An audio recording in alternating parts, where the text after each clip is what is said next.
Hello good evening साथीहरू। तपाईहरुले शरीरमा खुन कमी भएको कारणले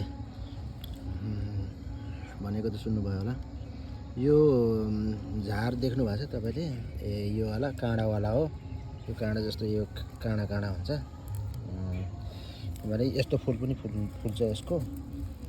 यो कलिलो कलिलो जो पात हुन्छ नि, यो जस्तै मुन्टाहरू, यो उहरू जराहरू, यो कलिलो रुखहरू भएको। यो चाहिँ हप्तामा 2 चोटि खायो भने तपाईको शरीरमा खुनको कमीको दूर गर्छ अरे भनेर यहाँ चाहिँ वेस्ट बंगाल कलकत्तामा यहाँ आएर थाहा पाएको। र तपाईहरुलाई पनि खुनको कमीको उ छ भने खानु होला। हप्तामा 2 चोटि मात्र है साथी हो। किनकि धेरै खान हुँदैन अरे, बेसी खानु हुँदैन अरे हो।